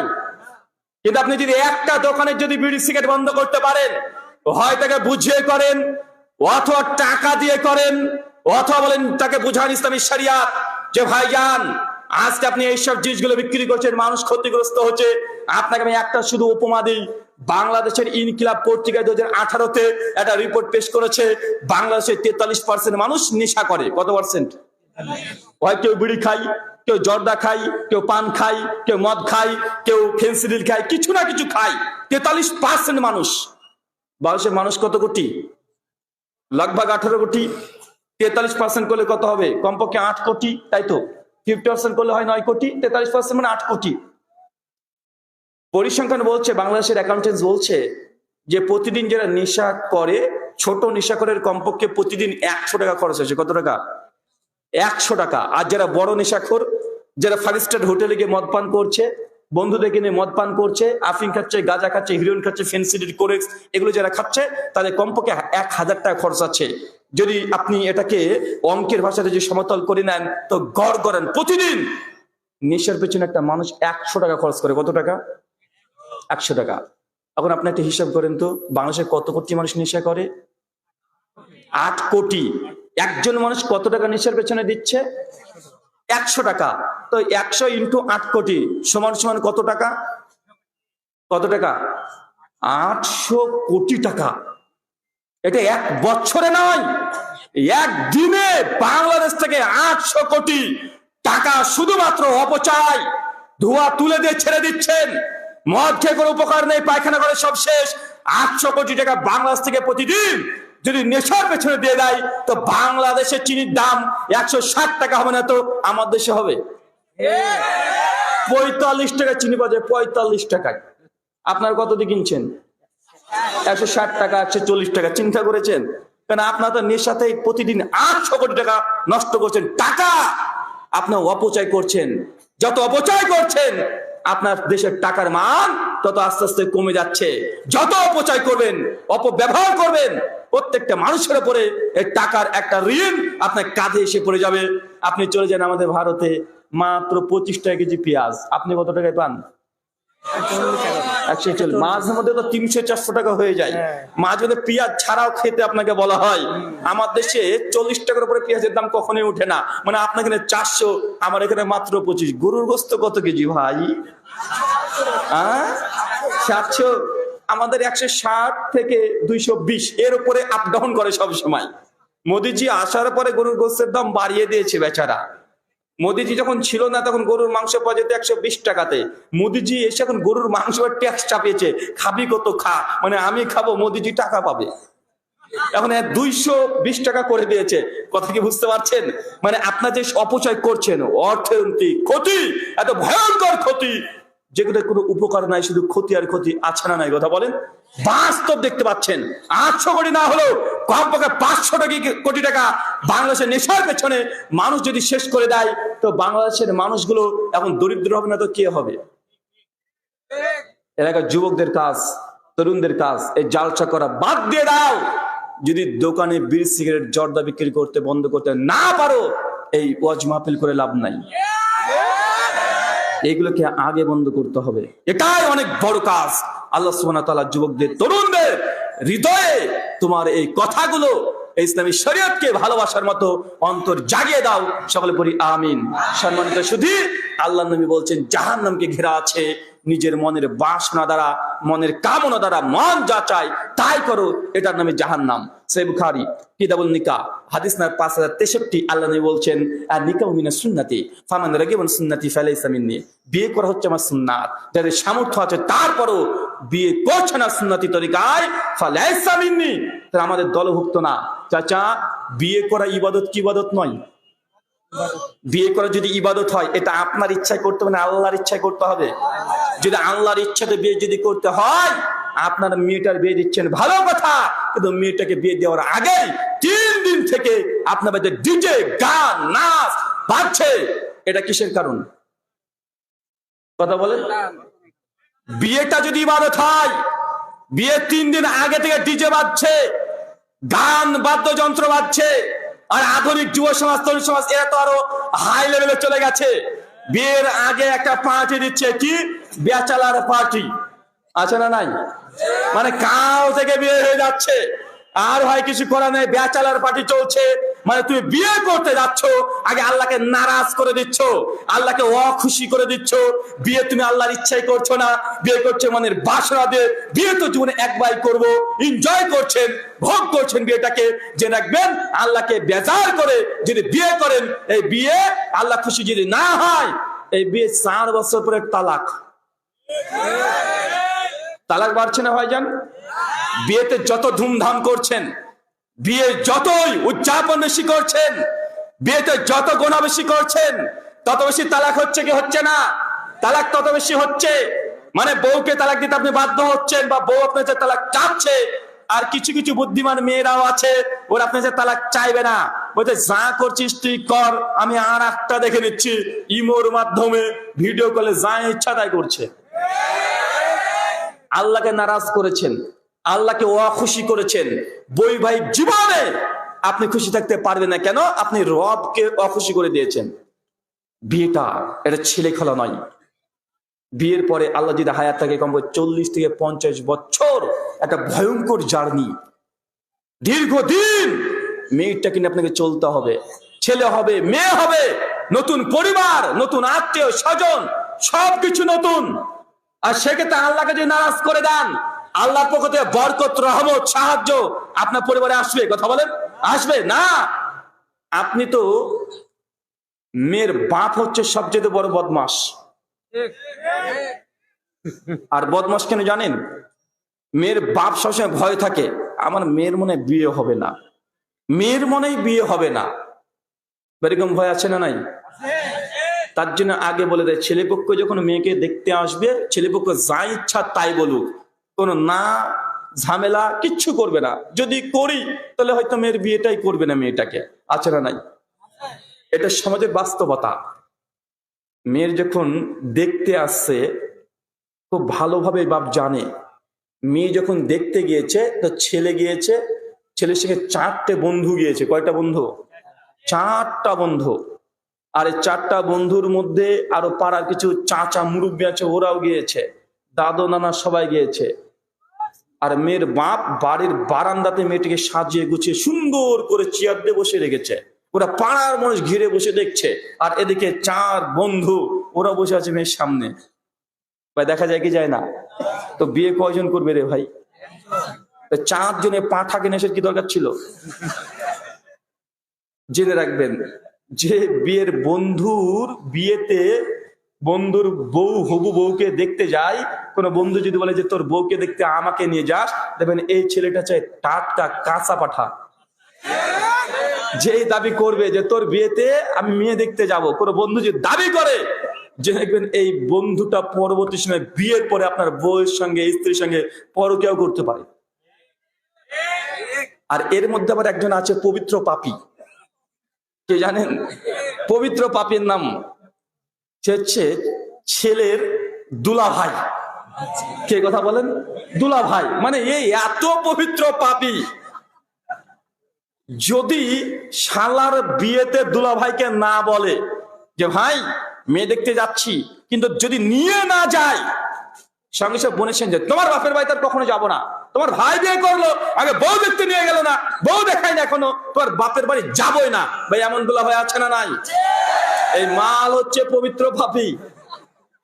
এই দুলা ভাই থেকে আপনার বউকে হেফাজত করবেন আগে। এ হচ্ছে একদম, আপনাকে বলে দিয়েছি 102 পবিত্র পাপী। মানে এর থেকে আপনার স্ত্রীর জন্য 100 হাত দূরে থাকে, নচেত কখন দুর্ঘটনা ঘটে যাবে। এটা বাস্তব কথা। আপনার যদি কিছু রিপোর্ট শুনে আপনি অবাক হয়ে যাবেন। আমাদের বর্তমান বিশ্বের রিপোর্ট হচ্ছে এইটা, শতকরা বিয়ের পরে ছেলেরা, বেশি না, উপমহাদেশে বিয়ের পরে ছেলেরা 68% ছেলেরা বিয়ের পরে পরকীয়া করে। কত পার্সেন্ট? মানে এলাকাতে যদি 100 জন বিবাহিত ছেলে আছে, কারা কারা বিয়ে করছেন হাত তোলেন তো দেখি। হাত তোলেন। মাশাআল্লাহ, হাত নামিয়ে দেন। মানে 68% পুরুষেরা বিয়ের পরে পরকীয়া করছে। আপনি আবার নিজের চেহারা আয়না দিয়ে দেখে নেন, বুঝতে পারবেন। আপনি করছেন কি করছেন না? 68%, মেয়েরাও কম নয়, মেয়েরা আছে 62%। ওরা আবার 62% বিয়ের পরে প্রেম, বিয়ের পরে ভালোবাসা, বিয়ের পরে পরকীয়া করছে। আপনি একজন পুরুষ মানুষ, স্বামী মানুষ, আপনি বুঝতে পারছেন না আপনার বউটা, স্ত্রীটা পরকীয়ায় লিপ্ত আছে। আপনি বুঝবেন কিভাবে? আপনি নিজেও তো আছেন, আপনি নিজেও আছেন। আল্লাহ সুবহানাহু ওয়া তাআলা পরিবারকে তুমি হেফাজত করে সকলে বলি আমিন। সম্মানিত শুধু আপনাকে যে কথা বলছিলাম, জাহান্নাম ঘেরা আছে মনের বাসনা দিয়ে। মনের বাসনা বলতে আপনার মেয়ের বিয়ে তো দিচ্ছেন, এরপরে বিয়ের আগে 2 দিন আগে গায়ে হলুদ এলাকা আছে না নাই? আপনার যুবতী মেয়েকে অর্ধ উলঙ্গ অবস্থায় সাজিয়ে গুছিয়ে পাড়ার মানুষের সামনে বসিয়ে দিয়েছেন। আর পাড়ার সমস্ত বদ মানুষ ছেলেগুলো আছে, মেয়েগুলো আছে, মোবাইল নিয়ে আপনার মেয়ের ভিডিও করছে। আর এলাকার যত মানুষ আছে সবাই এসে আপনার মেয়ের গোপন অঙ্গে, শরীরে, পেটে, পিঠে, চতুর্দিকে হলুদ নিয়ে ডোলে ডোলে লাগাচ্ছে। এটা কার ইচ্ছে হচ্ছে? এটা আপনার বাপ মা নিজেদের ইচ্ছাতে মেয়েটাকে অর্ধলঙ্গ অবস্থায় বসিয়ে মেয়েটাকে আগেই, বিয়ের আগেই আল্লাহকে নারাজ করে মেয়েটাকে একজন শ্বশুর বাড়িতে পাঠাবেন। এই সংসারে ভালো হবে? এই সংসার করতে পারবে মনে করছেন? আপনার 2টো হাদিস বলে একটু দেখেন তো হাদিসটা। সুনান আবু দাউদ 574 নম্বর হাদিস। আল্লাহ নবী বলছেন, ছেলে বা মেয়ের যদি বয়স 10 হয়ে যায় তাহলে তাদের বিছানাকে আলাদা করে দাও। কি করতে হবে? বিছানা আলাদা করতে হবে। 2 ভাইও যদি বয়স 10 হয়ে যায় এক বিছানায়, এক খাটে, এক বেডে ঘুমাতে পারবে না, নিষিদ্ধ, হারাম। যদি সম্ভব না হয় 2টো বেড দেওয়া, নবী বলছেন তাহলে 2টো চাদর আলাদা করে দাও। এক চাদর নিচে 2 ভাই অর্থাৎ 2 বোন ঘুমাতে পারবে না। কেন বলেন তো? আজকের দিন আপনি দেখতে পাচ্ছেন, এই হাদিস আগে বোঝা যেত না, এরকম আল্লাহ নবী কেন বললেন যে আপন 2 ভাই, 2 বোন, 2 ভাই বোন এক বিছানা না, মানে 2 বোন জমজ হোক, তারপরেও এক চাদর নিচে ঘুমানো জায়েজ নয়। এখন বুঝতে পারছি, 2 বোন যদি এক চাদর নিচে ঘুমায়, বয়স 10 হয়ে গেছে, ঋতুস্রাব চলে এসেছে, কণ্ঠ নারী নারী ভাব, শরীরের গঠনের নারী নারী একটা ভাব চলে এসেছে, 2 বোনের মধ্যে হতে হয় গায়ের সঙ্গে গায়ের সংঘর্ষ হতে পারে, শরীরের সঙ্গে শরীর সংঘর্ষ হতে পারে। এই কারণে শয়তান এসে অসুস্থতা দিয়ে একটা দুর্ঘটনা ঘটিয়ে দিতে পারে। পারে কি পারে না? কথা বলেন। 2 ভাই এক চাদর নিচে যদি থাকে, দেখা যায় 2 ভাই ঘুমাচ্ছে, 2 বোনও ঘুমাচ্ছে, ঘুমের সময় কাপড় কোন দিকে থাকে ঠিক নাই, একজন বোনের গুপ্ত যেসব জিনিসগুলো আছে দেখে নিতে পারে। আল্লাহ তার জন্য আগে থেকে নিষেধ করে দিয়েছে, এই নিষেধ আপনি মানেন নাই। তার জন্য তো আজকে বাংলাদেশে দেখছেন একজন মেয়ে নাকি মেয়েকে বিয়ে করছে, সমকামী আছে না নাই? ট্রান্সজেন্ডার ফিটনা বাসে ঢোকে নাই? ট্রান্সজেন্ডার, সমকামিতা, LGBTQ, লেসবিয়ান, গে, কি এগুলো? মানে 2জনের ছেলে, ওর আবার বিয়ে করবে। কি যে করবে বিয়ে করে রে ভাই? 2জন মেয়ে, 2জন নাকি ভালোবাসে, 2জন বিয়ে করছে, আছে না নাই? আলো 1400 বছর আগে বলে গেছে, এক চাদরের নিচে যেন 2 ভাই বোন যেন না ঘুমায়, 2 বোন যেন এক চাদর নিচে না ঘুমায়। এখন আপনার কাছে আমার ছোট্ট একটা জিজ্ঞাসা, 2 বোন যদি একই বিছানায় ঘুমাতে না পারে, পাড়ার মেয়েগুলো আপনার মেয়েকে হলুদ তার শরীরে গোপন গোপন জায়গায় ডলে ডলে কিভাবে লাগানো যায় হতে পারে? আপনারা অনুষ্ঠান মনে করছেন, এটা হিন্দুদের অনুষ্ঠান, এটা খ্রিস্টানদের অনুষ্ঠান। এই হলুদ প্রথা ও মুসলিমদের ইতিহাস থেকে পাওয়া যায়, মুসলমানদের থেকে ঘটা করে হলুদ পাওয়া যায় না। আগেকার মানুষ হলুদ মাখতো শুধুমাত্র শরীরে ব্যাকটেরিয়াকে দূর করার জন্য, দুর্গন্ধকে দূর করার জন্য। এখন আমাদের হয়ে গেছে বিয়ে মানে আগে হলুদ অনুষ্ঠান, আছে না নাই? তারা মাছ পাঠিয়ে দেয় সঙ্গে, মাছ আছে না ভাইজান? মাছ পাঠিয়ে দেয়, কাপড় পাঠিয়ে দেয়, কত কিছু করছে। বিয়ের আগে আল্লাহকে নারাজ করে দিয়েছে। আপনার মেয়ে সংসার জীবনে কখনো সুখে থাকতে পারবে না। ওর স্বামী প্রতিদিন আসবে মাল খেয়ে আর চত্থাপন মারবে। ভাই দেখতে পাচ্ছেন না? হচ্ছে না ভাইজান? হ্যাঁ, আল্লাহকে নারাজ করে মেয়েটাকে দিয়েছেন।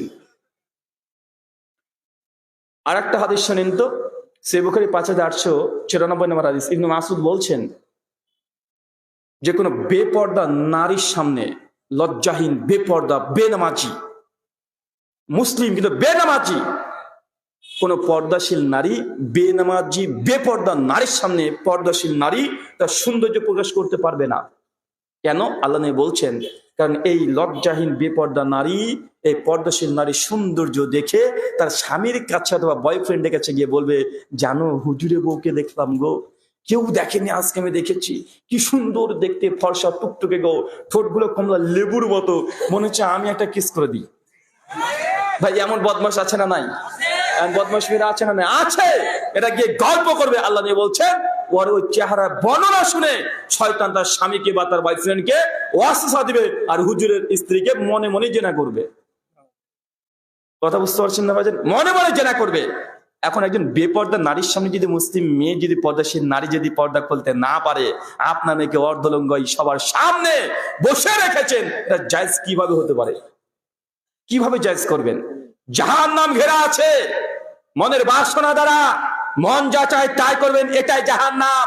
আপনি জাহান্নামে যাওয়ার জন্য প্রতিদিন এত যে কাজ করছেন, আপনাকে বলার অবকাশ রাখে না।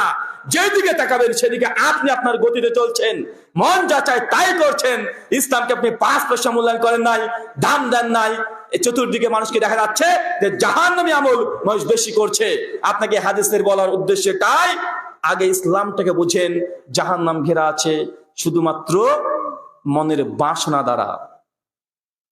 বিয়ে কারা কারা করেছেন একটু হাত তোলেন তো আবার, মাশাআল্লাহ, হাত নামিয়ে দেন। বিয়ে কারা করেননি তারা হাত তোলেন। এরাই তো বেশি গো, তাড়াতাড়ি নামান। আচ্ছা, মুরব্বীরা চোখ বন্ধ করেন, যারা বিয়ে করছেন চোখ বন্ধ করেন। যারা বিয়ে করতে চাও কিন্তু লজ্জা লাগে, আব্বা মা দেয় না, কারা কারা আছে একটু হাত তোলে বল। হ্যাঁ, বিয়ে করার ইচ্ছে আছে একজন? আরে মুরব্বীরা চোখ বন্ধ করেন, ছেলেরা লজ্জা পাচ্ছে। বিয়ে করতে ইচ্ছা হয় কিন্তু আব্বা মা দেয় না, বলে ছেলে আমার ছোট, ছেলে এখনো বড় হয় নাই। ভাই এমন সমস্যা আছে না নাই? আছে তো। আচ্ছা, এই সমস্যা যারা আছে তাদেরকে 2টো তাবিজ দিয়ে যাব। কয়টা? 2টো তাবিজ দিয়ে যাব। এই তাবিজ ব্যবহার করবেন 6 মাস, ইনশাআল্লাহ 6 মাসে তাবিজের কাজ হয়ে যাবে। তাবিজের টাকা লাগবে না, ফ্রি। ভাবেন না যে হুজুর টাকা নেবে, যে তাবিজ বিক্রি করতে এসেছে। তাবিজ একদম ফ্রি। যারা এই সমস্যা আছেন, বাপ মা বিয়ে দিচ্ছে না, ছেলে হোক আর মেয়ে হোক, তাবিজ দিয়ে যাচ্ছি, ব্যবহার করবেন 6 মাস, সপ্তাহে 1 দিন করে ব্যবহার করবেন। ইনশাআল্লাহ আগামী বছর এখানে ওয়াজ করতে যদি আশা আল্লাহ তাকদীরে লিখে রাখে, দেখবেন কোলে একটা সন্তান নিয়ে চলে আসছেন। বিয়ে কি একটা সন্তানও পাবে ইনশাআল্লাহ। তাবিজ লাগবে? আচ্ছা, তাবিজটা দিয়েই যাই। যাদের বাপ মা বারবার বলে ছেলে আবার ছোট, এখনো বড় হয়নি, নিজের পায়ে দাঁড়াতে পারে না, কালকে বাড়িতে যাবে, আব্বার যে জুতো, স্যান্ডেল, চটি আছে, চপ্পল আছে, আচ্ছা না ভাইজান? আব্বার জুতোটা পরবে, পরে আব্বা গেলে, আব্বা দেখো তোমার জুতো আমার পায়ে হয়।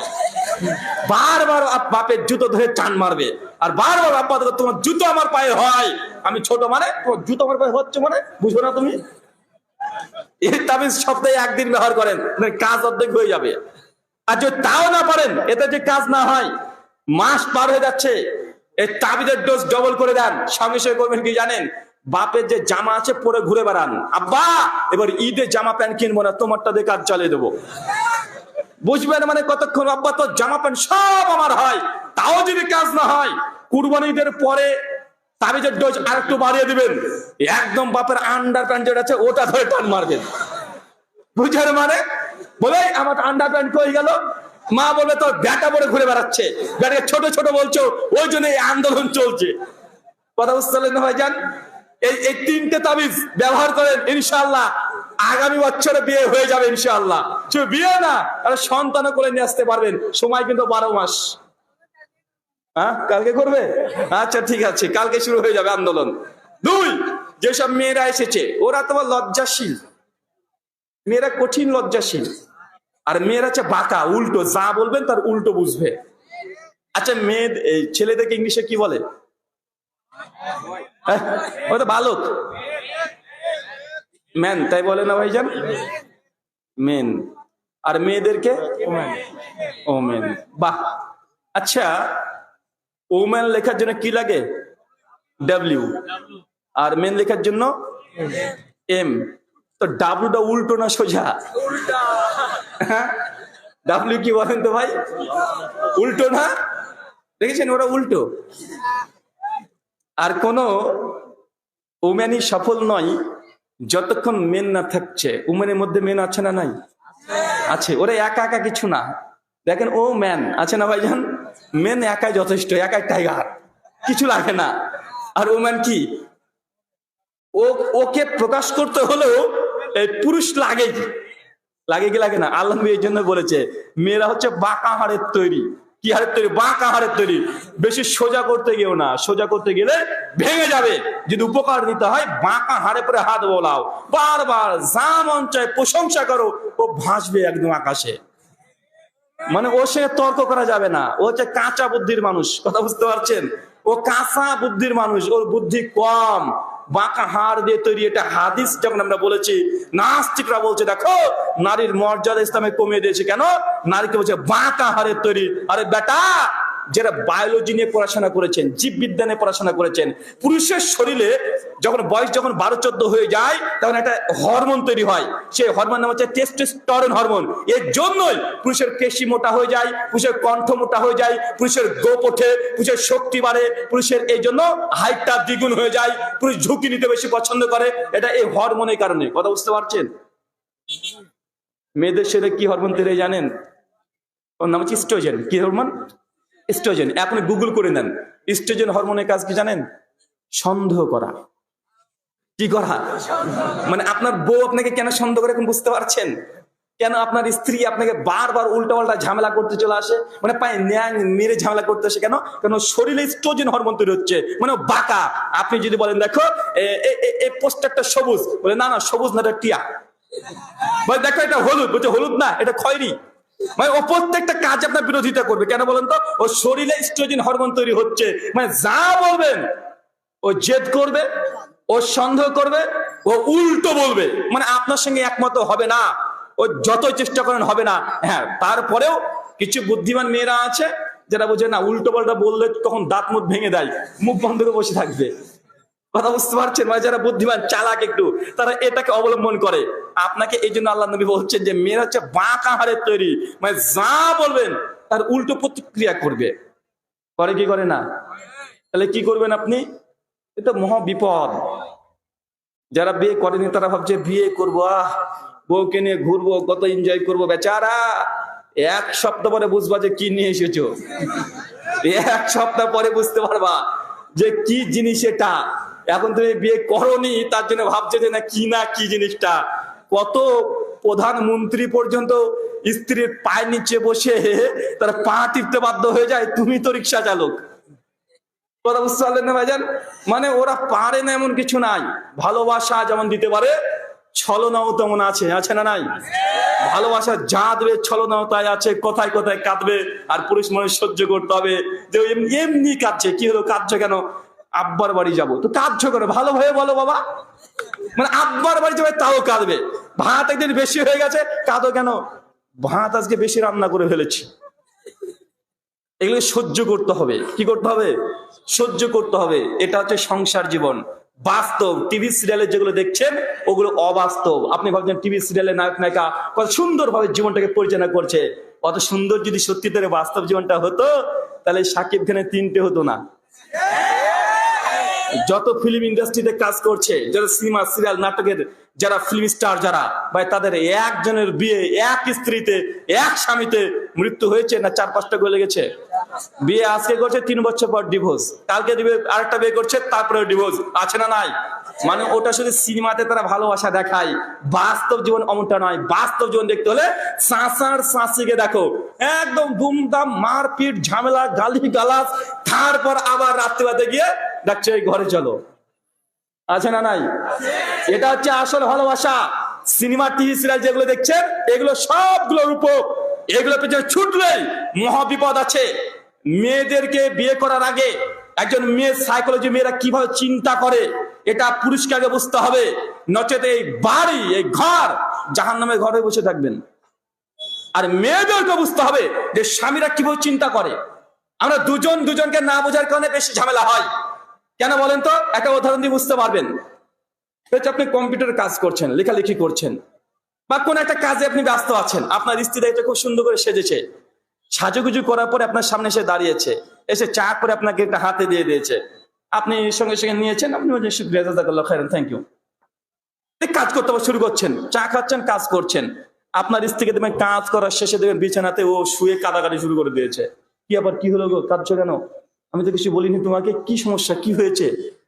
ও কিছুই বলবে না, শেষে বলবে যে আমি সেজে গুজে 1 ঘন্টা ধরে সাজলাম তোমার জন্য, তোমার দিকে একবার তাকালে না।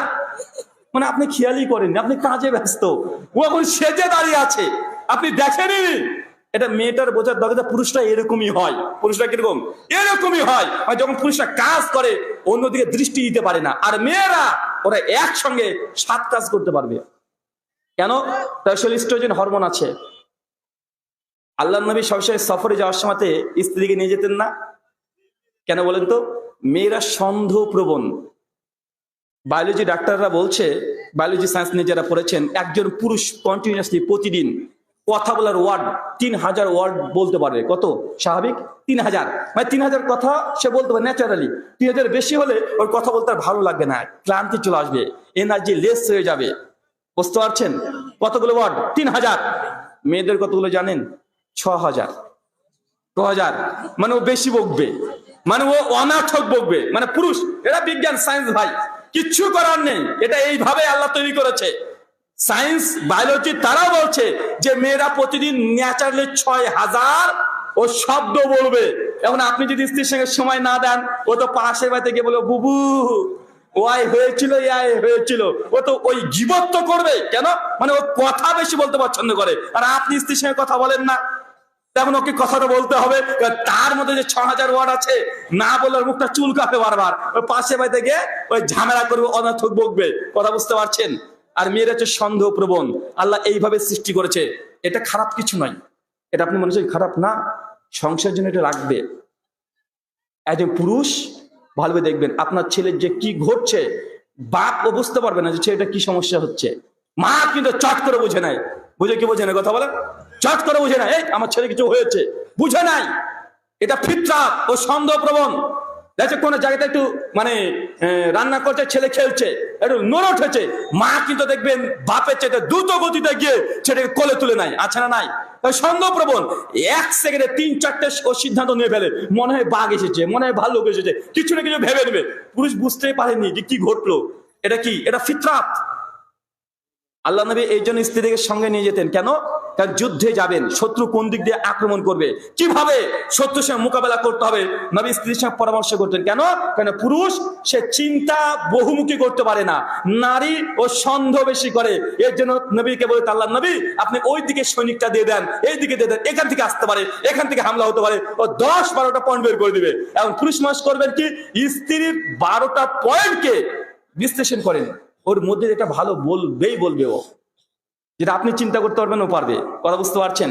তাই নারীরা পয়েন্ট দেবে, আর পুরুষকে নিতে হবে কি? পুরুষ কি করবে? সিদ্ধান্ত নিবে। এটা হচ্ছে পরিবারকে কন্ট্রোল করা নীতিমালা। যদি না বুঝেন ওই ঝামেলা চলবে। আল্লাহ সুবহানাহু ওয়া তাআলা আমাদের পরিবারকে কন্ট্রোল করার বোঝা তৌফিক দান করুন, আমিন। সম্মানিত সুধী, আমি একটু আলাদা সাইডে চলে গেলাম, আবার আলোচনা মূল জায়গাতে ফিরে আসি। যে আমলে জান্নাতে ঘর পাওয়া যায়, 4টে আমল বলি। কয়টা আমল বলবো? কয়টা? 4টা। খুব সংক্ষিপ্ত পয়েন্ট বলবো। আলোচনা অনেক দীর্ঘ হয়ে গেছে, আবার প্রশ্নোত্তর করার জন্য আপনাদের বারবার বলা হচ্ছে। 12টা 3, ইন্না লিল্লাহ। না, সমস্যা তো আছে। আজকে 27শে ফেব্রুয়ারি দাওয়াত দিয়েছেন, 12টা মানে এখন 28 তারিখ হয়ে গেছে। কয় তারিখ? 28 থেকে দাওয়াত দিয়েছেন। 27 থেকে তো দাওয়াত দিয়েছেন, তাই না? চাচা, 4টে আমল, যে আমল করলে জান্নাতে ঘর পাওয়া যাবে। 1, সহিহুল বুখারী হাদিস 450, আল্লাহ বলছেন কোন ব্যক্তি যদি দুনিয়াতে একটা মসজিদ নির্মাণ করে দেয়, বাইতুল ফিল জান্নাহ, আল্লাহ তাকে জান্নাতে একটা ঘর দেবে। কি আমল করতে হবে? কি আমল? একটা মসজিদ নির্মাণ করতে হবে, জান্নাতে কি পাওয়া যাবে? ঘর। 2, আল্লাহ বলছেন সুনান তিরমিজি হাদিস 415, কোন ব্যক্তি যদি প্রতিদিন কমপক্ষে 12 রাকাত সুন্নাত নামাজ পড়ে। কত রাকাত? চাচা কত রাকাত? 12 রাকাত সুন্নাত। জোহরের পূর্বে 4 রাকাত, পরে 2 রাকাত, মাগরিবের পরে 2 রাকাত, এশার পরে 2 রাকাত, ফজরের আগে 2 রাকাত, টোটাল 12 রাকাতকে যে সুন্নাত নামাজকে হেফাজত করে, বাইতুল ফিল জান্নাহ, আল্লাহ বলছেন তাকে জান্নাত, আল্লাহ নবী বলছেন আল্লাহ তার জন্য একটা ঘর, একদম তৈরি করে প্রস্তুত করে রেখে দিয়েছেন। মানে 12 রাকাত নামাজ যে কোনো মূল্যে পড়তেই হবে, মুসাফির বাদ দিয়ে। 3 সুনান দারিমি হাদিস না 4667 আল্লাহ নবী বলছেন প্রত্যহ একজন ব্যক্তির 10 বার সূরাতুল ইখলাস, কোন সূরা?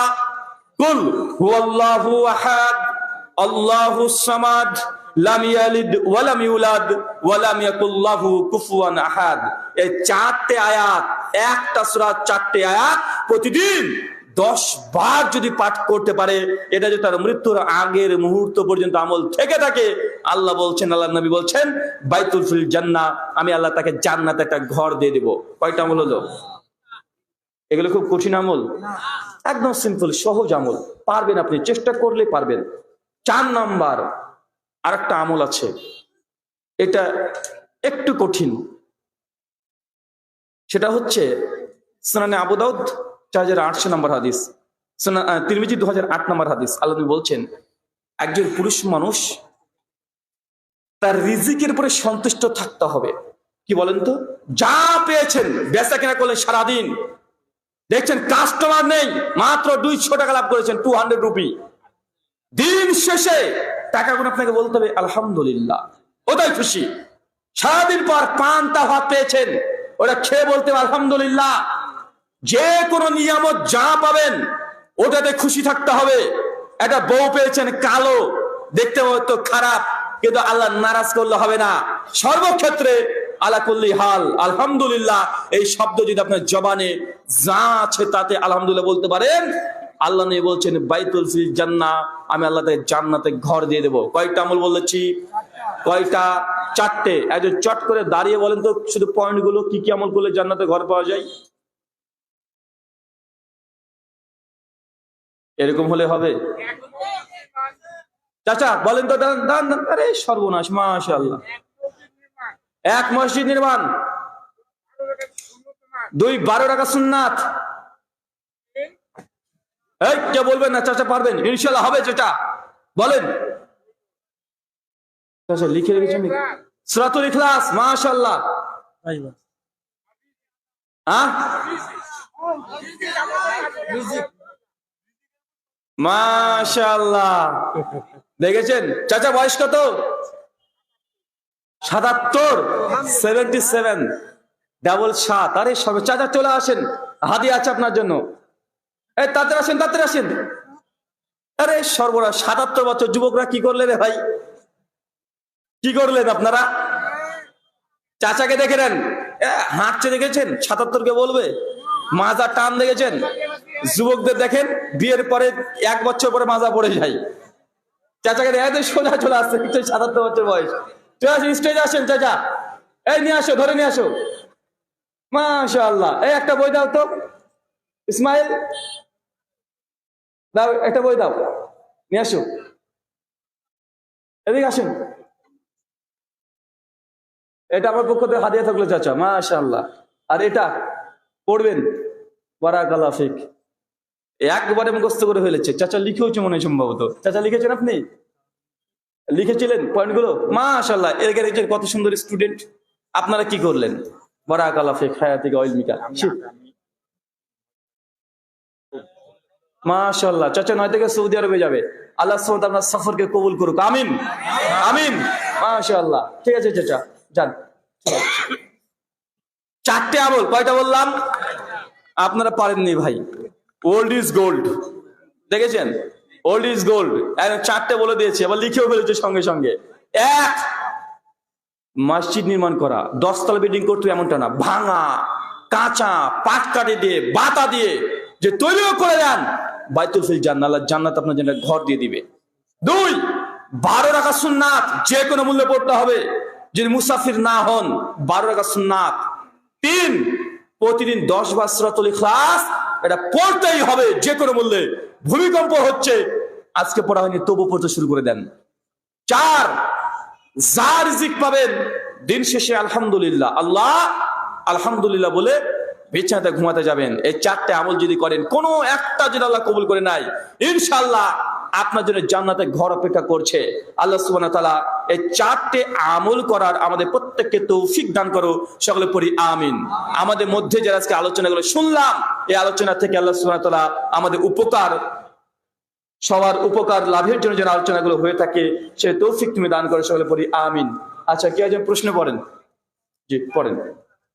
প্রশ্নোত্তর দেবো না চলে যাবো? না না, প্রশ্নোত্তরই তো হচ্ছে। প্রশ্নোত্তরই লাগবে তাই বলছে। বর্তমানে 98% বিবাহিত নারীরা পরকীয়ায় লিপ্ত। এমত অবস্থায় স্বামীদের করণীয় কি এবং কিভাবে পরকীয়া রোধ করা যায়? মাশাআল্লাহ, খুব চমৎকার একটা প্রশ্ন। একজন ভাই প্রশ্ন করছে, শতকরা 98% মেয়েরা পরকীয়ায় লিপ্ত আছে, স্বামী হিসেবে আপনি কি করতে পারবেন? এই ব্যাপারে একটা পরিসংখ্যান আছে। যেসব মেয়েরা বিয়ের পরে পরকীয়া করে তাদেরকে সার্ভে করা হয়েছিল যে আপনারা বিয়ের পরে, সন্তান থাকার পরে কেন আপনারা পরকীয়া করেন। মেয়েদের কমন দুটো অভিযোগ আছে। কয়টা অভিযোগ? মেয়েরা কেন পরকীয়া করে, দুটো কারণ আছে তারা বলেছে। এক, স্বামী সময় দেয় না। কি দেয় না? সময় দেয় না স্বামী। গার্লফ্রেন্ডকে সময় দেয়, বউকে সময় দেয় না। আপনার বউকে কোনদিন আই লাভ ইউ বলেছেন? কি যে বলে হুজুর, বউকে আই লাভ ইউ বলে, ওটাতে গার্লফ্রেন্ডকে বলে। এটা আপনার চিন্তায় যে ভুল। বউকে সকাল বেলায় বিকাল 2বার করে আই লাভ ইউ বলবেন। একবেলা ভাত কম খেতে দেন, আই লাভ ইউ যত বেশি বলবেন তত বউ আপনাকে বেশি ভালোবাসবে। কথা বুঝতে পারছেন না ভাইজান?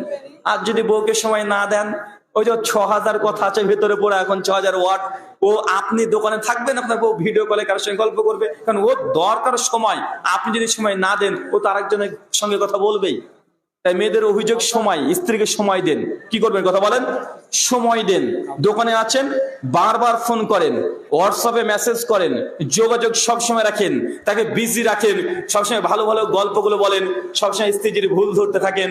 স্ত্রী সবসময় উল্টো পথে যাবে, এটাই ঠিক, আর আপনি স্ত্রী শুধু ভুলই ধরেন, স্ত্রীর প্রশংসা কখনো করেন না।